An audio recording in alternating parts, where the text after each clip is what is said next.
Last year, I shot a video. It's about children's playground in northern China. This place is so packed, full of kids chasing each other. It's like a magnet for fun. Inside the installation, there was a small round window framing a swing. A dad is dedicated to pushing his son, almost like playing a basketball. No signs, just that little frame, inviting you to see. Actually, this framing technique comes from traditional Chinese garden. It's called in-framed scenery. Designers always use doorways, windows, or even columns, branches as a picture frame to focus attention at one thing at a time. Framed scenery never shows everything. It guides your eyes and helps you to explore more. It is the same principle when you're editing your favorite photo. You crop, highlight, and only emphasize the key elements you want people to see. Now let's apply that in our daily life. Imagine your mind as a garden, and we all have these invisible frames in our mind, even though we don't realize it. Because my background is landscape architecture, I find this a really nice way to help me visualize and remind myself, hey, what am I focusing on right now? Too often we fixed on what we don't have, like trying to find out dirty dots on a blank wall, but almost forgetting that we already have a whole clean surface for us to use. So what if we shift our in-framed scenery? For example, when I used to work in Oslo, I shifted my job from international one to local ones. I always feel there's distance between me and my colleagues. I can't get their jokes and couldn't join their conversations. What would you do? I shifted focus from me to them, and things start to change. I began asking how they spend their weekends, their favorite music, and local events. I remember there's one time I joined Oslo Ski Festival as volunteer, and it was winter time, and I super worried about icy slopes, so I stopped there and hesitated. There's more than one local noticed that, and they carried my arms and sent me all the way to the other side of the road.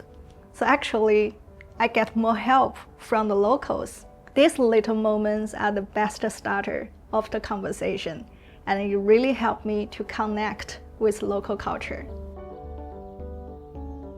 When you work in the garden, you will notice it's not still, it's not like a museum, it's interactive, it's immersive, it's like a theater. So every time when you turn a corner, you will find yourself a new scenery. Maybe it's a pond, maybe it's a tree, maybe it's a flower field. That's called one step, one scenery. Means every step can bring you a fresh perspective. As long as you keep moving, your mind stays alive. If you only hold on one viewpoint, your idea can become rigid. Imagine when you go hiking with a friend during the weekends. At the beginning, you may feel it's muddy and tough, and you may feel it's boring. But with every step, you keep moving. With every turn, you will see a new scenery. The mushrooms, red or brown, and white flowers, or maybe there's a squirrel jumping by the trees. If you only focus on the muddy things, you will miss all of it. It is so easy for us to build invisible boundaries based on our past experience, our education, our culture.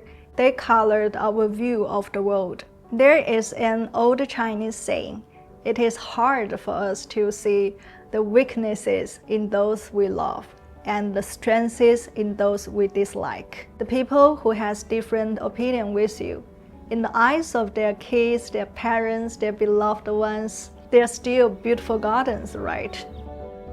Anyone in our lives can become framed landscape, only depending on what kind of landscape we choose to frame and what to let it go. The world outside reflects our inner mind.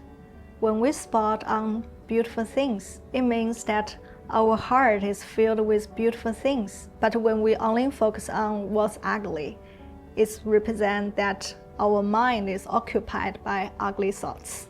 Actually, every moment in our life is as perfect as it is. Just accept that. We can practice the skill that is really seeing and understanding, and we can cultivate an eye that praises and appreciates. That's what truly matters. When we think loving and kind thoughts, we are nourishing the gratitude inside all of us, because we all have to face new challenges and changes. For example, like me, I'm going to move into a new apartment very soon this month. I'm trying to learn decluttering and making my life more simple. Maybe you trying to adopt a new job or a new relationship. There are many things beyond obstacles. By trying noticing that, surprises, the smiles, and don't forget that we have the ability to create joy. We appreciate that and we collect that in our inner garden. And I believe soon we will have a beautiful garden. Wishing you success as your own garden designer. Thanks for watching.